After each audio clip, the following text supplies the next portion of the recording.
तो भाई युद्ध और ग्लोबल टेंशन का माहौल बना हुआ है। अब ऐसे में एक इन्वेस्टर अपनी मेहनत की कमाई का क्या करे? क्या डर कर सब कुछ बेच दिया जाए, या फिर इसी में कोई मौका छिपा है? चलिए आज इसी सवाल का जवाब ढूंढते हैं। कई इन्वेस्टर्स सोचते हैं कि अरे लड़ाई तो हजारों किलोमीटर दूर हो रही है, हमारे पोर्टफोलियो पर इसका क्या असर पड़ेगा।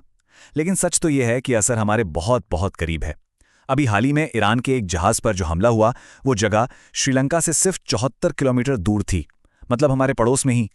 तो यह सोचना कि हम पर असर नहीं होगा, ये बिल्कुल गलत है। अच्छा, इस पूरी सिचुएशन को समझने के लिए हम इसे 5 हिस्सों में देखेंगे।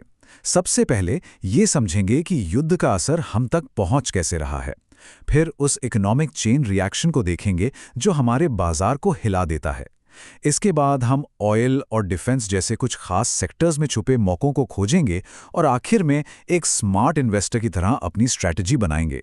देखिए, मिडिल ईस्ट में जैसे ही तनाव बढ़ता है, उसका पहला और सीधा झटका लगता है कच्चे तेल यानी क्रूड ऑयल की कीमतों पर। और बस यहीं से वो चेन रिएक्शन शुरू होता है जो घूम फिरकर हमारे निवेश और हमारे पोर्टफोलियो तक पहुंच जाता है। अब ये जितने भी असर होते हैं ना, ये कोई अलग अलग घटनाएं नहीं हैं, ये सब एक दूसरे से जुड़े हुए हैं, ठीक उन डोमिनोज की तरह जो एक के बाद एक गिरते चले जाते हैं। ये एक पूरी इकोनॉमिक चेन है और एक इन्वेस्टर के लिए इसे समझना बहुत ज्यादा जरूरी है। चलिए देखते हैं ये काम कैसे करता है। ग्लोबल कॉन्फ्लिक्ट बढ़ा तो कच्चे तेल की कीमतें बढ़ गईं। तेल महंगा हुआ तो मतलब ट्रांसपोर्टेशन और प्रोडक्शन महंगा हुआ, जिससे महंगाई यानी इन्फ्लेशन बढ़ जाता है। इससे डॉलर के मुकाबले भारतीय रुपए की वैल्यू गिरती है। फिर कंपनियों का मुनाफा यानी उनके मार्जिन कम हो जाते हैं और इसका सीधा असर कहाँ पड़ता है? हमारे स्टॉक मार्केट पर, जो नीचे जाने लगता है। तो क्या इसका मतलब ये है कि इन्वेस्टर्स को सिर्फ नुकसान ही झेलना पड़ेगा? जी नहीं, बिल्कुल नहीं।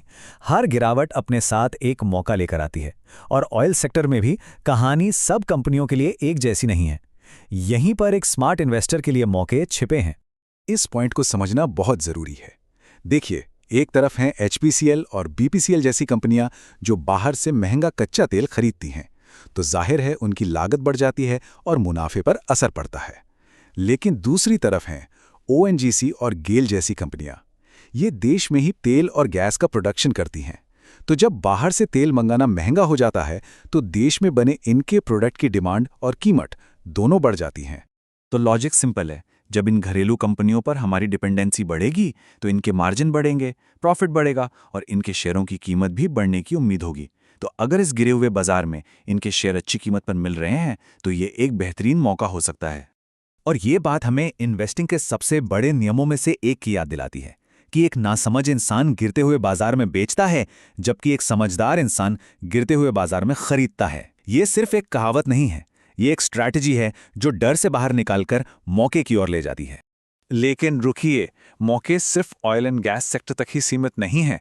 जब भी जियोपॉलिटिकल टेंशन बढ़ती है तो कुछ और सेक्टर्स भी हरकत में आते हैं, जैसे कि डिफेंस और पेंट्स। चलिए अब इनमें छिपी संभावनाओं पर एक नजर डालते हैं। ये तो एक सीधा सा कनेक्शन है। जब भी दुनिया में तनाव बढ़ता है, देश अपनी सुरक्षा पर खर्च बढ़ा देते हैं। इससे डिफेंस कंपनियों को नए और बड़े बड़े ऑर्डर्स मिलते हैं। भारत ने भी अपने डिफेंस बजट में लगातार बढ़ोतरी की है, जो इस सेक्टर के लिए एक बहुत मजबूत सिग्नल है। भारत में कुछ ऐसी डिफेंस कंपनियां हैं जिन पर नजर रखी जा सकती है, जैसे मिसाइल बनाने वाली भारत डायनामिक्स, वॉरशिप बनाने वाली मजगांव डॉक और रेडार सिस्टम बनाने वाली भारत इलेक्ट्रॉनिक्स। अगर ये कंपनियां किसी के पोर्टफोलियो का हिस्सा हैं, तो मौजूदा माहौल में इन्हें बेचने की जल्दबाजी करना शायद ठीक नहीं होगा। अच्छा, अब पेंट सेक्टर की बात करते हैं। ये थोड़ा इंटरेस्टिंग है, क्योंकि पेंट बनाने में क्रूड ऑयल से निकलने वाले डेरिवेटिव्स का इस्तेमाल होता है। तेल की बढ़ी हुई कीमतें इन कंपनियों की लागत भी बढ़ा देती हैं। इससे इनके शेयरों में एक टेम्पररी गिरावट आ सकती है, जो लॉन्ग टर्म इन्वेस्टर्स के लिए खरीदने का मौका बन सकती है।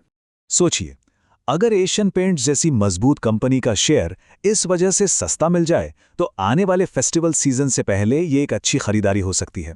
और अगर किसी ने इन्हें पहले से ही ऊंची कीमत पर खरीदा है तो ये गिरावट एवरेजिंग करने का मौका दे सकती है, यानी और शेयर खरीदकर अपनी एवरेज कॉस्ट को कम करने का। यही स्ट्रैटेजी त्योहारी मांग को देखते हुए टाइटन जैसी ज्वेलरी कंपनियों के लिए भी अपनाई जा सकती है। और हाँ, शिपिंग सेक्टर को कैसे भूल सकते हैं? जब नॉर्मल समुद्री रास्ते असुरक्षित हो जाते हैं तो जहाज़ों को लंबे रास्ते लेने पड़ते हैं। इससे माल ढुलाई का भाड़ा यानी फ्रेट चार्जेस बढ़ जाते हैं और शिपिंग कंपनियों की बुकिंग भी फुल हो जाती है। इसका सीधा सीधा फायदा इन कंपनियों को मिल सकता है। तो इन सभी मौकों और खतरों को देखते हुए एक स्मार्ट इन्वेस्टर को आखिर करना क्या चाहिए? आइए इस उतार चढ़ाव से निपटने के लिए एक सीधी सरल स्ट्रैटेजी बनाते हैं। सबसे जरूरी नियम, घबराहट में कोई भी फैसला नहीं लेना है। अपने निवेश को अलग अलग सेक्टर्स में बांटकर रखें, यानी पोर्टफोलियो को डाइवर्सिफाई करें। कच्चे तेल और सोने की कीमतों पर नजर रखें, क्योंकि ये बाजार का मूड बताते हैं। रोज-रोज के उतार चढ़ाव के शोर को इग्नोर करें और लॉन्ग टर्म का सोचें। और सबसे जरूरी बात, मीडिया की डरावनी हेडलाइंस से बचें। जब मीडिया में ये हेडलाइंस आती हैं कि निवेशकों के हजारों करोड़ डूब गए, तो इसका मतलब ये नहीं है कि सब ने अपने शेयर घाटे में बेच दिए हैं। वो सिर्फ एक कागजी नुकसान है। जब तक शेयर बेचे नहीं जाते, तब तक पैसा डूबा नहीं है। समझदार लोग सही समय का इंतजार करते हैं। और आखिर में एक बहुत ज़रूरी बात, ये पूरा एनालिसिस सिर्फ जानकारी और शिक्षा के लिए है। ये किसी भी तरह की इन्वेस्टमेंट एडवाइस नहीं है। कोई भी फाइनेंशियल फैसला लेने से पहले हमेशा एक सर्टिफाइड फाइनेंशियल एडवाइजर से बात ज़रूर करें। तो आखिर में सवाल बस एक ही बचता है, जो बाजार में हो रहा है वो डरने की वजह है या फिर निवेश का एक सुनहरा मौका? इसका जवाब ही ये तय करेगा कि कोई एक आम इन्वेस्टर है या फिर एक स्मार्ट इन्वेस्टर। इस पर सोचिएगा जरूर।